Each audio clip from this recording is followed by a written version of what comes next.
Magandang gabi, Sir Eric. Ako po si Mila. Isa sa mga hindi ko malilimutan na karanasan ay ang nangyari sa aming baryo noong taong 1990. Noon ay simple lang ang buhay sa aming lugar sa may bahagi ng Quezon. Ngunit nakilala ang aming baryo dahil sa isang tindahan na nagtitinda ng tosino. Sa una ay karaniwang tindahan lang ito.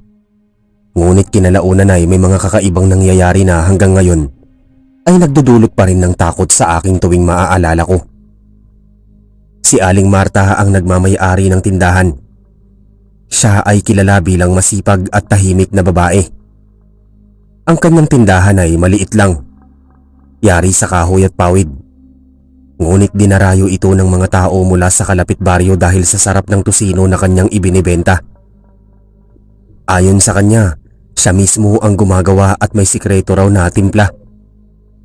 Halos araw-araw ay maraming bumibili at hindi din nagtagal ay lumago ang kanyang kita. Sa umpisa lahat kami ay natutuwa dahil may tindahan kaming malapit lang na mabibilhan ng tosino. Ngunit napansin din namin na may mga kakaibang bagay na hindi namin maipaliwanag. Madalas ay may mga estrangherong hindi naman kilala na pumupunta sa baryo para lang bumili. Hindi sila taga roon at may ilan na kakaiba ang anyo. Mayroon na sobrang maputla. Mayroon na halos hindi umiimik at may ilan pa na tila lumilitaw lang bigla tuwing dapit hapon. Si Rosa kapitbahay namin at madalas na kasama ko. Ang unang nakapansin na may mga bumibili sa tindahan ni Aling Marta kahit 10 oras ng gabi. Minsan paggising niya sa madaling araw nakita raw niyang may mga taong nakatayo sa harap ng tindahan. Tila naghihintay. Ang itsura nila ay hindi normal. Mahahaba ang liig, malalalim ang mata at tila mga anino lang na gumagalaw.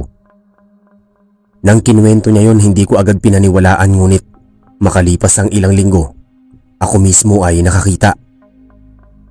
Gabi yun at papunta ako sa bahay ng pinsan ko sa kabilang dulo ng baryo.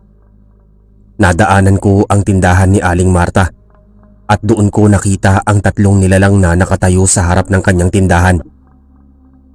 Hindi ko maaninag ng malinaw ang kanilang muka, ngunit alam kong hindi sila karaniwang tao. Ang isa ay matangkad na payat at parang walang buhok. Ang isa naman ay may tila baluktot na katawan at ang isa ay nakayuko lamang na parang nakahanda laging sumugod. Pag uwi ko hindi ko agad sinabi sa nanay ko dahil baka pagalitan lang ako. Ngunit mula noon, nagsimula na akong makaramdam ng takot tuwing dumaraan sa tindahan, lalo na kapag gabi. Tila may malamig na hangin na nanggagaling mula doon. Hindi lang ako ang nakapansin. Si Rosa at ang kanyang kapatid na si Ben ay minsan lang nakikita ng kakaibang liwanag na nagmumula sa loob ng tindahan. Parang apoy na kulay asul, ngunit walang usok at walang init. Nakita daw nila yon nang hindi sinasadyang mapadaan. Nagtakbuhan silang pauwi at mula noon ay hindi na naglalakad ng mag-isa sa lugar na yon kapag gabi. Habang lumilipas ang mga buwan, dumarami rin ang mga kwento ng mga kababalaghan na may kinalaman sa tindahan ng tosino. May mga batang bigla na lang nagkakasakit matapos bumili doon. May mga asong bigla na lang nawawala sa baryo at sinasabing huling nakita ay malapit sa tindahan. Ang iba naman ay nakakarinig ng iyak ng babae mula sa loob ng tindahan tuwing hating gabi. Ngunit kapag sinilip ay wala naman daw tao. At sa puntong yun ay nagsimula na akong maniwala na hindi basta ordinaryong tindahan ang kay Aling Marta. Pagkalipas ng ilang buwan, lalo pang dumami ang mga kwento tungkol sa tindahan ni Aling Marta. Ang mga tao sa baryo ay hati ang opinyon. Ang ilan ay walang pakialam basta't nakakabili sila ng masarap na tosino. Ngunit ang iba ay nagsisimula ng umiwas, lalo na kapag gabi. Ako si Mila at mas pinili kong umiwas. Hindi na ako muling bumili doon kahit gaano ko kagusto ang tosino. Hindi ako mapalagay sa tuwing maaalala ko ang 3 nilalang na nakita kong nakatayo sa harap ng tindahan isang gabi. Isang gabi ng Mayo, 1990. Habang nagkikwentuhan kami ni Rosa at Ben sa harap ng kanilang bahay, Nakarinig kami ng kakaibang huni mula sa malapit sa tindahan. Hindi yun karaniwang huni ng kuliglig o ng ibon. Mahaba at malalim ang tunog. Parang halakhak ngunit may kasamang daing. Tumayo ang balahibo namin at nagkatinginan kami. Si Ben ang unang tumayo at sumilip sa madilim na daan papunta sa tindahan. Hindi namin alam kung bakit ngunit parang may hatak ang tunog na yon. Nang makalapit kami ng kaunti, napansin naming bukas ang tindahan kahit 10 oras na ng gabi. Mula sa malayo ay tanaw naming may ilaw na nagmumula sa loob. Ngunit kakaiba ang liwanag. Hindi dilaw tulad ng gasera, kundi bughaw at kumikislap. Napansin din namin na may nakapilang mga tao sa labas ngunit nang tumingin kami ng mabuti, hindi sila lahat tao. Ang ilan ay tila maliliit na nilalang na nakayuko at ang iba ay sobrang tatangkad na halos abot ang bubungan. Si Rosa ay halos hindi makapaniwala sa nakikita. Si Ben naman ay nanginginig at pilit kaming niyayaya pabalik sa bahay. Ngunit hindi ko maialis ang tingin ko sa tindahan. Parang may mga bumubulong sa aking isipan na lumapit. Mabuti na lang at hinila ako ni Rosa kaya kami nakatakbo palayo. Kinabukasan may mga nagbalita na 3 batang lalaki mula sa kabilang baryo ang hindi nakauwi sa kanilang bahay. Ayon sa mga magulang nila, huling nakita ang mga bata sa daan papunta sa tindahan ni Aling Marta. Nagtanong-tanong ang mga tao ngunit walang nakakita kung saan sila nagtungo. Mula noon ay nagsimulang maniwala ang halos lahat na may masama talagang nangyayari sa tindahan ng tusino. Ang iba ay nagbiro na baka hindi karne ng baboy ang ginagamit kundi ibang uri ng laman. Ang iba naman ay nagsabing baka ginagamit ng mga nilalang ang tindahan bilang tagpuan. Lumipas ang ilang linggo at nakakita muli si Ben ng kakaiba. Ayon sa kanya, isang hating gabi nang marinig niyang may kumakalabog sa labas ng kanilang bahay. Pagdungaw niya sa bintana, nakita niyang may aninong nakatayo malapit sa puno ng mangga. Hindi kalayuan sa tindahan. Matangkad yun, halos kasing taas ng puno.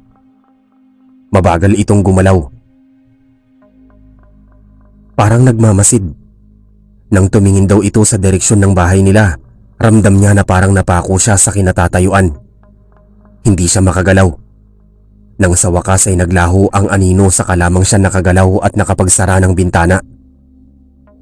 Kinuwento na yun sa aming kinabukasan at halos hindi makapaniwala ang nanay nila. Ngunit si Rosa ay naniniwala, lalo na at ilang beses na rin siyang nakaranas ng kakaibang kababalaghan malapit sa tindahan. At sa mga panahong yun, ay pakiramdam ko ay lalo nang dumidilim at lumalamig ang paligid tuwing dumadaan ako sa lugar na yon. Parang may mabigat na presensya na nakatingin sa bawat dumadaan. Ang tindahan ng tusino ay hindi na simpleng tindahan. Ito ay naging sentro ng takot at hiwaga sa aming baryo. Mula nang mabalitaan naming 3 batang lalaki ang hindi na nakauwi matapos huling makitang papunta sa tindahan ni Aling Marta. Sir Eric, naging laman na yun ng bawat usapan sa baryo. Hindi na katawa-tawa ang mga dating biro tungkol sa tusino. Ang dating mataong tindahan sa araw ay unti-unting iniiwasan ng mga tao. Lalo na kapag lumalapit ang dilim. Ako si Mila, at sa mga panahong yon, ramdam ko na parang may mabigat na ulap na laging nakadagan sa baryo namin. Kapag hating gabi tila mas malakas ang mga aso sa kahol. At parang sabay-sabay silang natatakot sa isang bagay na hindi nakikita. Ang mga bata ay mahigpit ng pinagbibilinan ng kanilang mga magulang na wag nang lalabas kahit sandali. Isang gabi bandang 10:00 may kumatok sa bahay namin. Si Rosa yun. Halatang kabado at pawisan. Sabi niya may nakita siyang kakaiba habang umiinom sila ng kapatid niya sa may kubo malapit sa sapa. Nakita daw nilang maliwanag ang ilaw sa tindahan kahit sarado na dapat. Pero hindi ilaw ng gasera, kundi tila apoy na bughaw at sumasayaw. Nang sumilip sila, nakita nilang may 3 nakapila sa harap ng tindahan. Ang isa ay napakaliit, halos kasing taas lang ng bata. Ngunit payat na payat. Ang isa naman ay matangkad na tila hindi normal ang anyo. Nakayuko lang at hindi makita ang muka at ang huli ay tila babae na nakaputing mahaba ang buhok. Ngunit hindi gumagalaw. Tumakbo daw agad sila pauwi at mula noon ay hindi na lumapit ang kapatid niya kahit saan malapit sa tindahan. Kinabukasan may kumalat na balita na isang magsasaka naman ang nawalan ng kalabaw. Matibay daw ang lubid na ginamit niya ngunit paggising niya ay wala na ang alaga niya sa kulungan. Ang bakas ng paa ng kalabaw ay nagtapos lang malapit sa likuran ng tindahan ni Aling Marta. Mas lalo pang tumindi ang pangamba ng lahat. Kahit na walang ebidensya, halos lahat ay nagtuturo sa tindahan bilang dahilan ng mga pagkawala. Pero si Aling Marta ay parang walang pakialam. Araw-araw pa rin siyang nakikita na nag-aayos ng tusino, parang walang nangyayari sa paligid. Ako si Mila at minsan ay sinubukan kong kausapin si Ben tungkol dito. Sabi niya 2 gabi bago mawala ang kalabaw ng magsasaka. May nakita siyang aninong dumaan sa tapat ng bahay nila. Mahaba ang galaw, hindi normal ang lakad. Para daw itong naglalakad ngunit halos hindi lumalapat ang mga paa sa lupa. Hindi ko na alam kung ano ang dapat paniwalaan. Pero ang alam ko lang, simula nang dumami ang pagkawala at kakaibang pangyayari, nag-iba na ang takbo ng buhay sa baryo. Ang tindahan ng tusino ay hindi na kasing ingay at masigla tulad ng dati. Ngayon ito na ang pinagmumulan ng kaba, takot at bulong-bulungan tuwing gabi. Habang tumatagal Sir Eric, mas naging misteryoso ang tindahan ni Aling Marta. Ang mga tao dati mahilig bumili ng tusino at halos hindi na makalapit, pero may iilan pa ring matitigas ang ulo na pilit bumibili. At sila ang madalas nagkakaproblema paglipas ng araw. Si Tio Nardo, isang mangingisda, ay pumunta doon isang gabi para bumili ng tusino. Hindi niya raw napansin kung anong oras na at nagulat siya na bukas pa rin ang tindahan. Pag-uwi niya kinabukasan, namaga ang kanyang muka at namumutla. Hindi daw siya makakain at parati siyang giniginaw. Ilang araw lang ang lumipas, hindi na siya bumangon at tuluyan ng binawian ng buhay. Ang mga tao'y natakot lalo. Kahit ang mga matatanda hindi na lumalabas sa gabi. Pero ang nakapagtataka, Sir Eric, kahit na halos wala nang bumibili, hindi na uubos ang tusino ni Aling Marta. Lagi itong sariwa at mabango at parang wala ring kupas ang lasa, ayon sa mga nakatikim. Isang hapon na isipan ni Rosa na samahan ako para silipin kung ano ang ginagawa ni Aling Marta. Sa likod ng mga puno ng saging kami nagtago. Nakita naming abala siya sa paghiwa ng karne. Ang kakaiba, tila hindi karaniwang baboy ang hinahanda niya. Malalaki ang hibla ng laman at kulay mapula na parang galing sa ibang nilalang. Habang hinihiwa niya, may sinasambit siyang mga salitang hindi maintindihan at napansin naming bigla na lang dumilim ang paligid kahit hapon pa. Nagmadali kaming umuwi dahil sa takot. Simula noon si Rosa ay hindi na lumapit pa sa tindahan. Ako man ay halos gabi-gabi hindi makatulog. Minsan nagkwento ang isang matanda sa amin. Sabi niya matagal na raw may kakaiba sa pamilyang pinagmulan ni Aling Marta. Noon pa raw ay may mga misteryosong pagkawala sa baryo tuwing gabi at ang mga matatanda ay naniniwalang may kinalaman yun sa mga lamang lupa o mga nilalang na nakikipagpalitan ng buhay kapalit ng kabuhayan. Ang mas nakakatakot, Sir Eric, at nang minsang sumubok ang ilang kabataan na magtungo malapit sa tindahan sa kalagitnaan ng gabi. Pagbalik nila, isa sa kanila ang wala sa sarili. Tulala at hindi na muling nakapagsalita. Hanggang ngayon buhay pa siya pero hindi na bumalik ang normal na pag-iisip. Doon ko naisip na baka hindi basta tusino ang binibenta sa tindahan ni Aling Marta. Baka may kabayaran ng bawat kagat nito. Pagkaraan ng ilang linggo, Sir Eric, mas naging matindi ang takot ng mga tao sa baryo. Ang mga bata ay pinagbawalan ng kanilang mga magulang na lumapit malapit sa tindahan ni Aling Marta. At kahit mga matatanda ay hindi na rin dumadaan doon kahit sa umaga. Ang nakasanayan naming daan papunta sa palengke ay iniiwasan na ng lahat dahil nadadaanan ng maliit na tindahan niya. Isang gabi habang mahimbing na natutulog ang lahat, Nagising ako sa kakaibang ingay mula sa labas ng bahay. Parang may kumakalam na kaldero at tunog ng paghalo ng karne. Napilitan akong silipin mula sa bintana at laking gulat ko nang makita ko si Aling Marta na tila nagluluto sa labas ng kanyang tindahan. Pero kakaiba ang apoy. Kulay berde at halos walang usok. Sa ibabaw ng kawa may nakalubog na tila malalaking piraso ng karne. Ang amoy, Sir Eric, ay napakatapang. Nakakasulasok. Parang hindi dapat niluluto ang ganoong klaseng laman. Kinabukasan kumalat ang balita na may nawawala na namang 2 mangingisda sa baryo. Wala daw nakitang bangkay at kahit anino nila ay hindi na natagpuan. Ang huling nakakita daw sa kanila ay may dalang supot mula sa tindahan ni Aling Marta. Doon nagsimulang maniwala ang karamihan na may koneksyon ng pagkawala ng mga tao sa Tosino. May nagsasabing baka ang mga nawawala ay sila mismo ang ginagawang Tosino at ang mga bumibili ay hindi sinasadyang kumakain ng karne ng kanilang mga kakilala. Ang pinaka nakakakilabot, Sir Eric, ay nang minsang dumaan si Mang Doro sa tindahan ng isang umaga. Nakita raw niya na nakasabit sa likod ng tindahan ang basang damit na suot ng isa sa mga mangingisdang nawala. Hindi niya ito pinagtuunan ng pansin at dumiretso na lang siya sa simbahan para magsindi ng kandila. Simula noon halos gabi-gabi akong nananaginip ng tindahan. Lagi kong nakikita sa panaginip na may mga kamay na nakalabas sa batya ng karne. Kumakaway at parang humihingi ng tulong.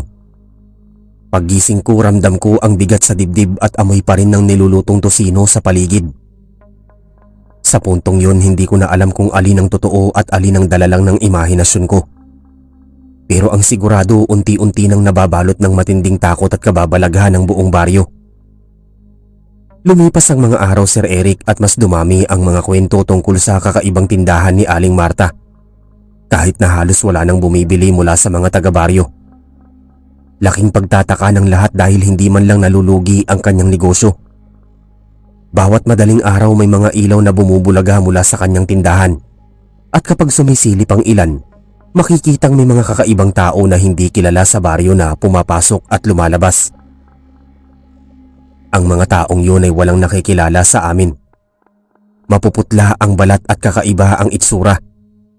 Parang hindi sila taga rito. May nagsabi pang mga baka inkanto o maligno na dumadayo para bumili ng tosino. At ang mas nakakakilabot, kahit anong oras dumating ang mga nilalang na yon, lagi silang dinaratnan ng bagong luto at bagong hiwang tosino na parang walang katapusan. Isang gabi naglakas loob si Mang Doro kasama sina Kaisko at Aling Tersing na magkubli sa likod ng lumang puno malapit sa tindahan para masilip kung ano ang nangyayari tuwing gabi. Doon nila nakita na may dumating na 2 lalaking matangkad. Sobrang puti na halos kumikinang ang balat at pulang-pula ang mga mata. Tahimik silang pumasok sa loob ng tindahan at maya-maya'y lumabas na may dalang malalaking supot na puno ng tosino. Wala man lang bayaran na naganap pero lumakad silang parang walang bigatang dala. Pagbalik ng 3 sa baryo hindi na sila halos nakapagsalita. Nanginginig si Mang Doro habang kinikwento sa amin ang kanyang nakita. Ang boses niya ay garalgal at paulit-ulit niyang sinasabi na hindi tao ang mga bumibili doon. Pagkaraan ng ilang linggo nagsimulang magkasakit ang ilan sa mga kumain ng tosino noon. Si Mang Cardo ang pinakaunang tinamaan. Lumobo ang kanyang tiyan. Namumutla siya at tila laging nauuhaw pero walang kasapat na tubig para sa kanya. Nang dalhin siya sa manggagamot sa kabilang baryo, ang sabi parang may nakadikit na espiritu sa kanyang laman. Hindi kinaya ni Mang Cardo at ilang araw lang ang lumipas siya'y pumanaw. Ang nakakapagtaka nang ilibing siya, may ilang mga daga at aso ang nagkakagulo sa puntod. Para bang may inaagaw silang hindi nakikita at ang amoy mula sa puntod ay hindi pangkaraniwan, kundi amoy ng nilutong tosino. Doon mas lalong tumibay ang paniniwala ng lahat na hindi ordinaryong tindahan ng kay Aling Marta. Sa halip na sentro ng kabuhayan, ito'y naging sentro ng sindak sa baryo. Pero kahit ganoon may mga hindi pa rin tumitigil sa pag-uusisa. Dahil nais nilang malaman kung ano talaga ang laman ng tosino o sino o ano ang mga bumibili sa gitna ng gabi. Matapos ang pagkamatay ni Mang Cardo, Sir Eric, lalong naging matindi ang takot ng mga tao. Halos lahat ng kapitbahay ay iniiwasan ng dumaan sa kalsadang katapat ng tindahan ni Aling Marta. Kahit araw, pakiramdam ng mga tao ay may malamig na hangin na bumabalot sa paligid ng tindahan. Wala nang naglakas loob na tumingin sa loob, lalo na kapag may naririnig na ingay sa hating gabi. Si Aling Marta naman ay lalo pang naging misteryoso. Hindi na siya halos lumalabas ng bahay at kapag lumabas man siya para bumili ng kailangan, lagi siyang nakaputing duster at nakapalda hanggang talampakan. Ang mga mata niya ay parang laging mapupula at ang balat ay unti-unting namumutla na para bang unti-unti siyang nagiging ibang nilalang. Isang gabi dumating ang bagyo. Malakas ang ulan at hangin. Halos mapatid ang mga kuryente sa buong baryo. Sa gitna ng ulan may narinig kaming tila pagnawa at pag-iyak na galing sa tindahan ni Aling Marta. Para bang may mga hayop na pinapatay, ngunit nang titigan namin mula sa malayo, hindi hayop ang nakita namin, kundi mga aninong parang tao na nakatali at unti-unting hinihiwa. Kinabukasan kumalat ang balita na may isang batang nawawala. Si Neneng, 10 taong gulang anak ni Aling Rosa. Huling nakita daw siya sa may tabing kalsada malapit sa tindahan bago tuluyang naglaho. Lahat ng tao ay naghinala na baka doon dinala ang bata, pero wala ni isa ang naglakas loob na pumasok sa loob ng tindahan upang maghanap. Dumating ang mga matatanda ng baryo at nagpulong. Ayon kay Lolo Pilo, isa sa mga pinakamatanda sa amin, dapat nang harapin ang katotohanan. Ang sabi niya, matagal na raw na may alamat tungkol sa lugar kung saan itinayo ang bahay ni Aling Marta. Noon pa raw bago pa ipanganak ang marami sa amin, may balitang doon nakatira ang isang pamilya ng mga gabunan na kumakain ng laman ng tao at ginagawang ulam. Nang pumanaw ang mga ito, iniwan daw ang sumpa sa lupa. Nanginginig ang boses ni Lolo Pilo habang sinasabi na posibleng hindi basta negosyo ang tindahan ni Aling Marta. Ang tosino na ibinibenta niya ay baka hindi lamang karne ng baboy, kundi karne ng tao na kinuha mula sa mga biktima. Ang lahat ng nakarinig ay natigilan, Sir Eric. Ang iba ay nagdasal at ang iba naman ay nagsisigaw sa takot. Ngunit ang pinakamabigat na tanong ng lahat ay kung ano ang nangyari kay Neneng at kung siya ang sunod na ginawang tosino. Matapos ang pagkawala ni Neneng, Sir Eric, tuluyan ng nabalot ng sindak ang buong baryo. Lahat ng tao ay nakikiramdam. Lahat ay natatakot. Kahit ang mga matatapang na lalaki sa baryo ay hindi makatingin ng diretso kapag nadadaan sa tapat ng tindahan ni Aling Marta. Ang usap-usapan ay lumalakas na. Hindi na raw ito basta tindahan ng tosino kundi isang lugar ng kasamaan. Kinabukasan ng pulong, dumating si Kapitan Ernesto kasama ang ilang kagawad. Pinilit nilang kumatok sa pintuan ni Aling Marta upang makausap siya tungkol sa pagkawala ng bata. Ngunit ilang oras silang kumakatok at sumisigaw, walang lumabas o sumasagot. Ang mga kapitbahay na nakamasid mula sa malayo ay nagsasabing kita nilang gumagalaw ang mga kortina, ngunit walang naglakas loob na lumapit. Dahil sa takot at galit, nagpasya ang mga lalaki ng baryo na babantayan ng paligid tuwing gabi. May mga dalang itak, sulo at ilang lumang baril. Pero kahit ganoon, tuwing dadaan sila sa tindahan, lahat sila'y nanginginig at walang gustong tumingin sa loob. Ang mga aso sa paligid ng bahay ni Aling Marta ay laging tahol ng tahol at kapag hating gabi, may maririnig na sigaw ng babae na humahalo sa ihip ng hangin. Ilang araw pa ang lumipas at may isa na namang nawala na bata. Si Junjun naman, 7 taong gulang, anak ni Mang Arturo. Ang sabi ng kanyang nanay, bumibili lang daw ng candy sa tindahan sa kabilang baryo pero hindi na siya nakauwi. Doon na nagpasya ang mga tao na hindi na pwedeng manahimik. Sa isang gabi, nagtipon-tipon ng halos lahat ng kalalakihan ng baryo sa ilalim ng malaking puno ng mangga malapit sa plaza. Ang sabi ni Lolo Pilo, kailangan ng wasakin ang tindahan bago tuluyang maubos ang mga bata. Ang iba na may nag-aatubili. Natatakot na baka totoong ang gabunan si Aling Marta, pero sa huli, Nanaig ang takot sa nawawala nilang mga anak at apo. Habang nag-uusap sila, may dumating na isang amoy na matamis pero nakakasulasok. Parang amoy ng nilulutong karne na hinaluan ng asukal pero may kakaibang sangsang na hindi nila maipaliwanag. Lahat sila ay sabay-sabay na napatingin sa tindahan. Doon nila nakita ang usok na dahan-dahang lumalabas sa bubong ni Aling Marta, at ang usok na yun ay may halong kulay pula at sa ilalim ng liwanag ng buwan, para bang ito'y nagiging hugis ng mga mukha na umiiyak. Hindi na nakapagtimpi ang mga tao. Ang mga kalalakihan ay sabay-sabay na nagmarcha patungo sa tindahan. Nagsisigawan ng mga babae at bata na nagmakaawa na wag silang pumasok pero wala nang makakapigil sa kanila. Paglapit nila biglang bumukas ang pinto ng tindahan. Walang kumatok, walang humawak. Basta kusa itong bumukas ng malakas. Doon sa liwanag ng sulo nakita nila si Aling Marta na nakatayo sa gitna ng tindahan. Hawak-hawak ang isang malaking kutsilyo. Ang mga mata niya ay nagliliyab ng pula at ang bibig niya ay may tumutulong dugo na parang kagagaling lang sa pagkain ng hilaw na laman. Napatigil ang lahat ng lalaki. Nanginginig sa nakita ngunit bago pa sila makagalaw, isang napakalakas na sigaw ang lumabas sa bibig ni Aling Marta. Ang sigaw na yun ay parang hindi na sa tao galing, kundi sa isang nilalang na galing sa ilalim ng lupa. Pagkatapos ng malakas na sigaw ni Aling Marta, nagsitakip ng tenga ang mga kalalakihan. Ang ilan ay napaupo sa lupa. Ang iba na may muntik ng bitawan ng kanilang mga itak at sulo. Ang sigaw ay parang may kapangyarihang pumapasok sa kanilang dibdib at utak. Nagpapahina ng loob ngunit kahit nanginginig sa takot, pilit nilang pinipigilan ang sarili na umatras. Si Kapitan Ernesto ang unang sumugod. Hawak niya ang kanyang baril at itinutok yon kay Aling Marta. Ngunit bago pa siya makaputok, biglang nagdilim ang buong paligid ng tindahan. Ang liwanag ng sulo ay namatay na parang tinakpan ng isang makapal na usok.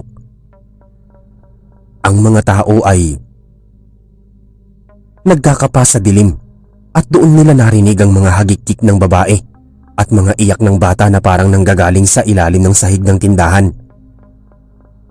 Nang muling bumalik ang mahina at kulay pulang liwanag, nakita nila ang sahig ng tindahan ay bumuka. May mga kamay na nanggagaling mula sa ilalim. Mga payat na kamay ng bata. Nakahawak at pilit na humihila sa mga paa ng mga kalalakihan. Ang ilan ay napasigaw at napaatras. Halos madapa sa takot. Nakakita ng pagkakataon si Mang Arturo. Hawak ang isang sulo. Itinapon niya ito sa loob ng tindahan. Kumalat agad ang apoy sa mga lumang tabla at tuyo ng kawayan. Nagliyab ang paligid at doon nakita ng mas malinaw ang itsura ni Aling Marta. Ang balat niya ay hindi na balat ng tao. Parang natutuklap at nagiging kulay abo. May mga mahahabang kuko na kumikinang sa liwanag ng apoy. Habang nasusunog ang paligid, mas lalo pang lumalakas ang kanyang sigaw. Ang sigaw ay may kasamang pangalan ng mga batang nawawala. Isa-isa niyang binabanggit at tuwing maririnig yun ng mga magulang, parang tinutusok ang kanilang puso ngunit hindi na umatras ang mga tao. Lahat sila ay sabay-sabay na sumugod. Pinapalo ng itak, pinupukpok ng bato at pinipilit itumba si Aling Marta. Ngunit imbis na bumagsak lalo itong nagiging malakas. Parang bawat sugat na natatamo ay nadadagdag pa ng lakas sa kanya. Hanggang sa isang iglap sumilip sa may pinto si Lolo Pilo at sumigaw sa lahat na ituon ang kanilang lakas sa ilalim ng tindahan. Agad na nagbagsakan ng ilang lalaki ng malalaking bato at pinukpok ang bukang sahig. Doon nila nadiskubre ang isang malalim na lungga. Sa ilalim nito may mga buto ng bata, mga bungo at butong balot ng tuyong laman. Nandoon din ang ilang basyong lata at lumang laruan ng mga nawawalang bata. Nang makita ito, nag-iba ang anyo ng mukha ni Aling Marta. Ang dating nagliliyab na mata ay biglang nanghina at ang katawan niya ay nagsimulang matuyo na parang dinidilaan ng apoy mula sa loob.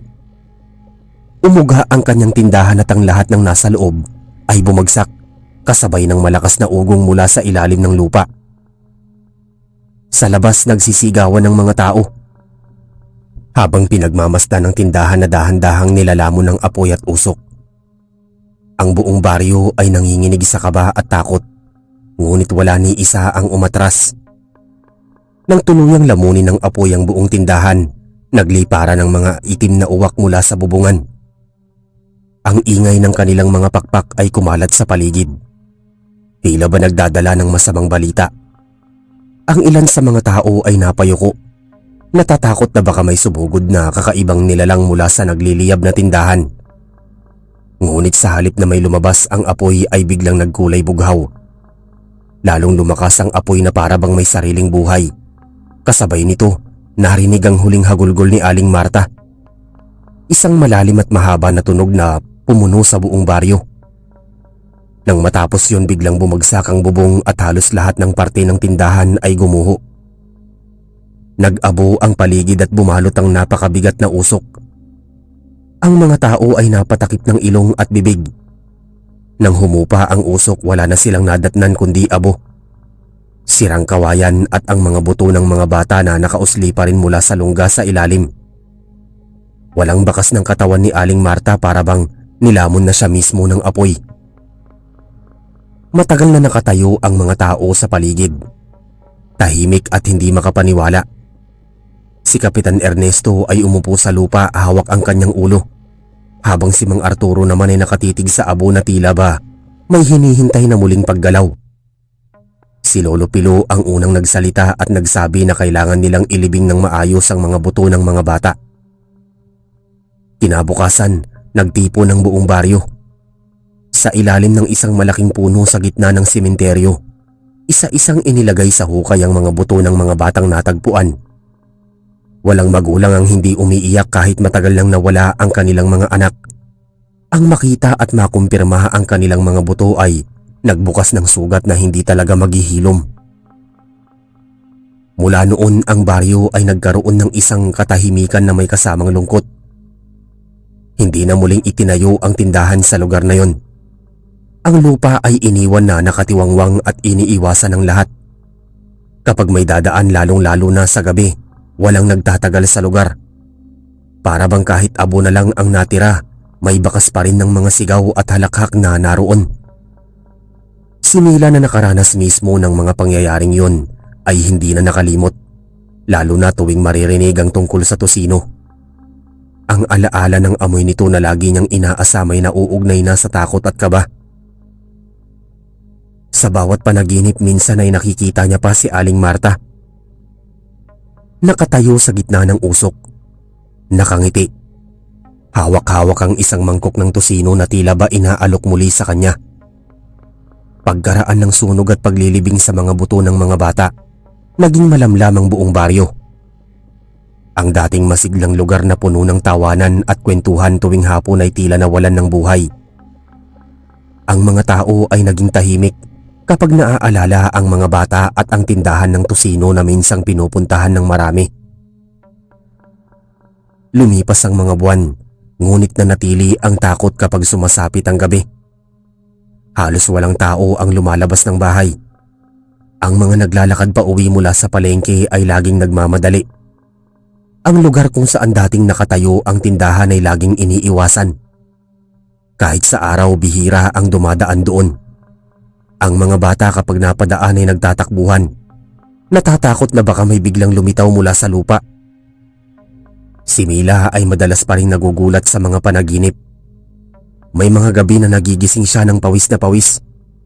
Naririnig sa kanyang isipan ang tunog ng sunog at ang huling sigaw ni Aling Marta. Kapag nakapikit siya, tila nakikita niya pa rin ang asul na apoy na lumamon sa tindahan. Minsan ay nakakaramdam siya ng amoy ng tosino, kahit walang nagluluto sa paligid. Si Kapitan Ernesto ay naging mas mahigpit na sa mga gawain sa baryo. Nagpatawag siya ng ilang beses ng pagtitipon. Pinapaalalahanan ng lahat na magdasal palagi at mag-iingat. Ngunit sa bawat pulong, ramdam ng mga tao na may mabigat na presensya pa rin sa paligid. May mga nagsasabing nakikita nila ang anino ni Aling Marta tuwing madaling araw. Nakatayo kung saan dati nakapwesto ang kanyang tindahan. Si Si Mang Arturo naman ay minsan nahuli ng mga kapitbahay na nag-iisa sa gabi. Nakaupo sa harap ng bakanting lote. Tila nakikinig sa mga bulong ng hangin. Kapag tinatanong siya, hindi siya sumasagot. May ilan ang nagsabi na baka natamaan siya ng sumpa dahil matagal siyang naging malapit kay Aling Marta bago pa man lumabas ang sikreto tungkol sa tindahan. Samantala, si Lolo Pilu ay madalas ding bumibisita sa puntod ng mga batang nilibing. Nagdadala siya ng kandila at dasal para sa mga kaluluwa ng mga ito. Ngunit kahit anong panalangin ang gawin niya, ramdam niya pa rin ang kabigatan sa hangin tuwing dumaraan siya sa tabi ng nasunog na lote. Para bang may mga matang nakatingin sa kanya mula sa dilim. Lumipas ang 1 taon mula nang masunog ang tindahan. Marami na ang nagsasabing unti-unti na silang nakakalimot. Ngunit isang gabi muling nagising ang takot ng buong baryo. Biglang kumalat ang amoy ng lutong tosino sa buong paligid, kasabay ng malamig na hangin na dumaan sa bawat bahay. Ang mga tao ay nagising. Ang iba'y nagtakip ng kumot at ang iba na may napatingin sa labas ng bintana mula sa di kalayuan. Muli nilang narinig ang tila kalansing ng kawali at kutsara parang may nagluluto. Sa gabing yun na kumalat muli ang amoy ng tosino, nagsimula na namang bumalik ang takot sa buong baryo. Ang mga aso ay nag-uunahan ng tahol. Ang mga manok ay tila nagkakagulo kahit hating gabi. Ang mga tao naman nagkukulong sa kanilang bahay. Ngunit kahit nakapinid ang mga bintana at pintuan, pumapasok pa rin ang amoy ng nilulutong karne. Matamis, maalat at may halong amoy na hindi maipaliwanag. Si Mila ay hindi mapakali sa kanyang higaan. Ramdam niya ang bigat ng hangin sa paligid. Parang may dumadaan sa tabi ng kanyang bahay. Marahang naglalakad at sa bawat yapak, naririnig niya ang kalansing ng lumang kawali. Napatayo siya. Tumingin sa labas at doon niya nasilayan ng malamlam na liwanag na tila apoy na asul. Lumulutang sa bakanting lote kung saan dating nakatayo ang tindahan ni Aling Marta. Hindi siya ang nag-iisa na nakakita. Si Kapitan Ernesto na gising pa noon ay biglang nagpunta sa labas. Nakita rin niya ang asul na liwanag na umiikot sa lugar, kasabay ng usok na tila lumalabas mula sa lupa. Sa sobrang kaba, agad siyang bumalik sa kanilang bahay at pinilit na hindi pansinin ang nakita. Ngunit ang kanyang mukha ay namumutla at ang kanyang mga kamay ay nanginginig. Kinabukasan, kumalat ang balita sa baryo. Marami ang nakarinig ng tungkol ng kawali. Marami rin ang nakasinghot ng amoy ng tosino. Ngunit kakaunti lang ang nakakita ng asul na apoy. Ang mga matatanda sa baryo ay nagsimulang magbulungan. May ilan na nagsabing hindi pa tapos ang kaluluwa ni Aling Marta at babalik ito hanggat hindi na isasara ng tuluyan ng kanyang sumpa. Si Mang Arturo ay mas lalong naging kakaiba ang kilos. Madalas siyang nakaupo sa ilalim ng puno malapit sa bakanting lote. Nakatitig lang at parang may kausap na hindi nakikita. May mga bata ang nagsabing naririnig nila siyang mahina na kumakanta ng mga lumang kanta habang nakatingin sa dilim. At may pagkakataon daw na bigla itong tumatawa ng walang dahilan. Si Lolo Pilu naman ay muling bumisita sa puntod ng mga bata. Habang nag-aalay ng dasal, napansin niya na may mga sariwang buto ng baboy na nakakalat sa paligid ng puntod. Nanghipo siya ng ilan at laking gulat niya na parang bagong katay pa ang mga ito. Mainit-init at may bahid ng dugo. Kinilabutan siya at agad na nagdasal ng mas matindi. Ngunit habang nakaluhod siya, ramdam niya na may malamig na hangin na dumaan sa kanyang batok at isang bulong ang narinig niya. Hindi pa tapos. Pagbalik niya sa baryo, ibinahagi niya ito kay Mila. Pareho silang nabahala at hindi alam kung saan magsisimula. Ngunit ramdam nila pareho na ang sumpa ng tindahan ng tosino ay muling nagbabalik. At ngayong gabi ang buong baryo ay muling nakarinig ng mahihinang yabag na tila papalapit mula sa bakanting lote. Habang patuloy na umiikot ang mga bulong sa baryo, mas naging lantad ang kakaibang mga pangyayari sa gabi ng Biyernes. Halos sabay-sabay na nagising ang mga tao sa lakas ng tunog ng kawali na parang minumulto. Hindi ito ordinaryong kalansing. Parang may nagluluto talaga ng karne. May tunog ng mantikang pumupulandit at kasabay noon ay ang amoy ng tusino na mas matindi kaysa dati. Si Mila ay nagmulat ng mata at sa kanyang bintana ay nakita niya na ang asul na apoy na hindi na lang basta isa. 4 na maliliit na apoy ang paikot-ikot sa bakanting lote na parang may nagbabantay. Hindi niya maiwasang manginig dahil alam niyang hindi ito gawa ng tao. Ang mga apoy na yon ay tila may isip. Sumusunod sa bawat galaw ng hangin at umiikot sa parehong lugar kung saan dating nakatayo ang kalan ni Aling Marta. Si Mang Arturo ay lumabas muli ng bahay at tinahak ang bakanting lote na parang wala sa sarili. Nakita siya ni Mila mula sa bintana at hindi niya alam kung pipigilan ba niya o hahayaan. Habang papalapit si Mang Arturo, napansin niyang parang mas lalo itong nanlalalim ang mata at ang balat nito ay pumapayat na tila inuubos ng hindi nakikitang sakit. Nang tumayo siya mismo sa gitna ng lote, biglang tumigil ang apoy at nagsama-sama sa iisang bilog. Umiikot sa kanya.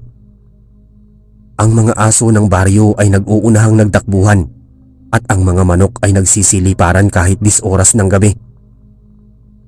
Sa gitna ng katahimikan, narinig ng lahat ang isang malakas na sigaw ni Mang Arturo. Pero hindi ito normal na sigaw. Mahaba, matinis at puno ng sakit at pagkatapos ay biglang natahimik ang paligid. Walang maririnig kundi ang mahina at paulit-ulit na tunog ng kawali. Kinabukasan nakita si Mang Arturo sa gilid ng bakanting lote. Nakahandusay at walang malay. Buhay pa siya ngunit mahina at hindi makapagsalita nang sinubukan siyang buhatin ng mga lalaki sa baryo. Napansin nilang ang kanyang mga kamay at paa ay may marka ng paso. Parang inilubog sa kumukulong mantika. Walang nakakaintindi kung paano nangyari yon.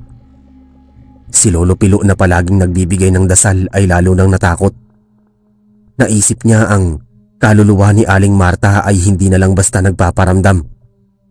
Para bang kumukuha na ito ng lakas mula sa mga taong mahina ang loob at si Mang Arturo ang una nitong naging biktima. Sa isip ni Lolo Pilo, ang sumpa ay hindi na maiiwasan at baka dumating ang araw na isa-isa silang babagsak. Sa sumunod na gabi, mas nakakatakot ang nangyari. Ang ilang residente ay nanumpa na nakita nila si Aling Marta sa gitna ng bakanting lote. Hindi ito multo na parang ulap lang tila. Laman at dugo ang katawan. Pero ang mukha ay sunog at hindi na makilala. Nakatingin lang ito sa paligid habang nakapatong ang kamay sa isang kawali. Kalawangin. Ang mga mata ay tila nagliliyab sa galit. Si Mila na saksi rin sa kaganapan ay napaiyak sa takot. Hindi na niya alam kung paano tatapusin ang sumpa. Lahat ng tao sa baryo ay muling nabalot ng sindak at ang tindahan ng tusino ay naging lugar na iwasang lapitan ng sinuman. Ngunit sa kaloob-looban ni Mila, ramdam niyang hindi matatapos ang lahat hanggat hindi nalalaman kung ano ang tunay na dahilan ng pagbabalik ni Aling Marta. Kinabukasan matapos makita ng ilan si Aling Marta, muling nag-usap-usap ang mga matatanda sa baryo. Hindi na ito basta usapan lang ng kababalaghan. Para bang lahat ay sumasang-ayon na may sumpa nga sa lugar na yon. Si Mila ay nakikinig lamang habang nanginginig ang katawan. Ang takot na dati ay guni-guni lang ay unti-unti nang nagiging totoo. Si Lolo Pilo ang unang nagsalita.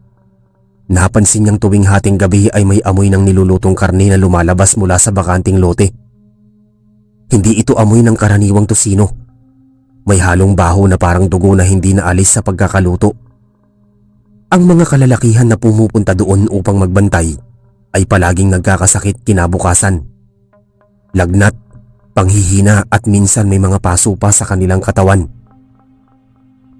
Si Mila naman ay halos hindi makatulog sa tuwing pipikit siya. Naririnig niya ang tinig ng babae na tila bumubulong sa kanyang pangalan. Hindi niya kilala ang boses ngunit ramdam niya na yon ay si Aling Marta. Sa bawat gabi palakas ng palakas ang mga tinig at para bang tinatawag siya papalapit sa bakanting lote. Isang gabi ng Sabado, Nagkaroon ng kakaibang pangyayari. Walang nagbabantay sa lote dahil lahat ay natakot na. Pero bandang 12:00 biglang nagliwanag ang buong paligid ng asul na apoy. Ang mga tao ay nagsilabasan sa kanilang bahay para tignan ng nakakapagtaka. Wala nang bakanting lote ang nakita nila. Sa halip ang tindahan ni Aling Marta ay tila muling nabuo. Nakita nilang buo ang tindahan. May bubong, may dingding at may malaking kawali sa harapan. Lalong natakot ang mga tao nang makita nilang parang may mga bumibili sa tindahan. Ngunit hindi yon mga taga-baryo.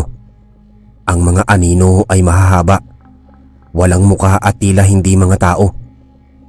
Pumipila sila para bumili ng tusino at sa bawat sandali ay naririnig ang pagtawa ni Aling Marta mula sa loob ng tindahan. Si Mila ay halos mawalan ng lakas nang makita ang lahat.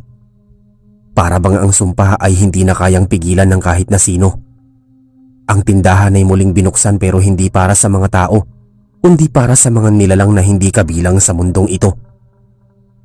Habang nakatayo siya sa malayo, ramdam niya ang malamig na hangin na umiihip at ang boses ni Aling Marta ay muling bumubulong sa kanyang tenga.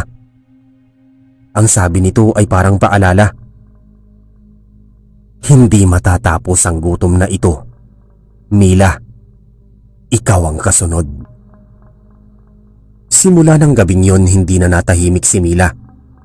Sa tuwing pipikit siya, malinaw niyang nakikita ang tindahan ni Aling Marta na puno ng mga kakaibang nilalang na pumipila upang bumili ng tusino. Hindi yun ang mga ordinaryong panaginip dahil paggising niya ay may bakas ng amoy ng usok at nilutong karne sa loob mismo ng kanyang bahay. Kinabukasan sinubukan niyang huwag pansinin. Ngunit habang naglalakad siya sa palengke upang bumili ng bigas, naramdaman niyang may mga matang nakatingin sa kanya. Ang ibang tao ay nagmamadali. Walang pakialam ngunit sa gilid ng kanyang paningin ay may mga mukhang hindi normal. Mapuputla, mahahaba ang leeg at tila hindi humihinga. Nakapila ang mga ito sa isang sulok ng palengke. Nakatingin sa kanya na para bang siya ang kanilang hinihintay. Si Mila ay halos mawalan ng malay ngunit pinilit niyang magpatuloy. Umuwi siya ng walang imik at ikinuwento kay Lolo Pilo ang kanyang nakita. Ngunit ang matanda ay tila alam na ang lahat. Sabi nito matagal nang may nakapiring na lihim ang baryo tungkol sa pinagmulan ng tindahan ni Aling Marta. Noon pa man may mga nawawalang bata at matatanda na hindi natagpuan at lagi itong natatapat tuwing muling lumalakas ang bintahan ng tusino. Lumipas ang ilang gabi at lalo pang lumakas ang presensya ni Aling Marta sa paligid. Si Mila ay madalas marinig ang kanyang pangalan mula sa bakanting lote. Minsan habang nag-iigib ng tubig nakita niya ang balde ay hindi tubig ang laman, kundi parang sariwang dugo. Nang ibinuhos niya ito, ang amoy ng tusino ay agad na kumalat sa buong paligid. Nagsimulang maniwala si Mila na siya ang susunod na hinihingi ng tindahan. Sa bawat hakbang niya, may mga yapak ng tao sa kanyang likuran kahit wala namang tao. Sa tuwing siya ay kakain, lagi niyang nararamdaman na parang may ibang nakikihati sa kanyang pagkain. At kapag siya ay natutulog, nararamdaman niya ang bigat ng isang tao na nakadagan sa kanyang dibdib. Ngunit wala siyang nakikita. Ang pinakamasaklap, isang gabi ay malinaw niyang nakita sa bintana ng kanilang bahay ang tindahan ni Aling Marta. Hindi na ito nasa bakanting lote kundi nasa harap mismo ng kanilang tahanan. Ang mga anino ay pumipila pa rin at lahat sila ay sabay-sabay na tumingin kay Mila. Sa dulo ng pila si Aling Marta ay nakatayo, hawak ang malaking kawali at muling bumulong. Hindi matatapos ang gutom na ito, Mila. Darating ka rin dito. Matapos na makita ni Mila sa mismong bintana ng kanilang bahay ang tindahan ni Aling Marta, halos mawalan na siya ng lakas. Ang katawan niya ay nanginginig at ang kanyang mga mata ay nanlalabo. Ngunit kahit pilit niyang pumikit, hindi nawawala ang imahe ng mga nakapilang nilalang sa harap ng kanilang bahay. Nang umagang yon, kinausap siya ni Lolo Pilo. Mahina na ang boses ng matanda, ngunit malinaw ang babala. Ang sumpa ng tindahan ay hindi nagtatapos sa pagkain ng tusino. Kapag napili ka ng mga nilalang na nakapila, wala kang ibang kapalaran kundi maging bahagi ng kanilang pagkain. Si Aling Marta daw ay hindi ordinaryong tindera, kundi tagapangalaga ng isang kasunduan. Kapalit ng kasaganahan sa baryo, may taong kinakailangang ialay. Sa puntong yon, malinaw kay Mila na siya ang nakatakdang kapalit. Kinagabihan napilitan siyang magdasal at umupo sa harap ng kanilang altar, ngunit habang nagdarasal siya, biglang lumamig ang paligid. Narinig niya ang mararahas na katok sa pinto. Pagdungaw niya sa bintana, wala na ang tindahan. Ang nakapila na lamang ay mga katawan na halos pira-piraso. Pawang nakatingin sa kanya na parabang siya ang susunod na lulutuin. Sa isang iglap, naramdaman niyang lumuwag ang sahig ng kanilang bahay. Parang unti-unting lumulubog ang kanyang paa. Nang ibaba niya ang kanyang paningin, hindi na sahig ang kanyang tinatapakan, kundi lupa na puno ng dugo at abo. At mula sa ilalim ay lumitaw si Aling Marta. Bit-bit ang kawali at ang amoy ng nilulutong tosino. Sa huling lakas ni Mila, tinawag niya ang pangalan ni Lolo Pilo. Ngunit nang siya ay lumingon, nakita niyang wala na ang matanda. Ang upuang luma na nakasanayan niyang inuupuan nito ay bakante, at tanging malamig na hangin ang dumampi sa kanyang pisngi. Unti-unting nilapitan siya ni Aling Marta. Ang mga nakapilang nilalang ay nagsimulang magsisigawan, ngunit hindi yun sigaw ng takot kundi sigaw ng kasabikang kumain. Itinaas ni Aling Marta ang kanyang kawali at inilapit sa mukha ni Mila. Ang amoy ng usok ay bumalot sa buong paligid. Sa huling sandali, napansin ni Mila na isa-isa ring naglalaho ang mga bahay sa kanilang baryo. Ang palengke, ang kalsada, maging ang mga kapitbahay ay nagiging abo. Tanging ang tindahan ng tosino ang natira, nakatayo sa gitna ng dilim, at siya ang tanging nakikita ng lahat ng nilalang. Isang malakas na pag-ihip ng hangin ang dumaan at tuluyan ang nawala si Mila sa mundo ng mga tao. Ang baryo ay nanahimik, ngunit nanatiling bukas ang tindahan ni Aling Marta. Sa bawat umaga may mga bagong dumadayo pa rin, bumibili ng tosino. Walang kaalam-alam sa kapalit na buhay na kinuha nito. At mula noon, wala nang nakakita pa kay Mila. Ngunit may mga nagkikwento na sa tuwing madaling araw, sa pila ng tindahan, may isang babae na palaging nakatayo sa dulo. Maputi ang muka, nakatitig sa kawali, at sa bawat oras na may bagong tosino, siya ang unang naaamoy ng usok.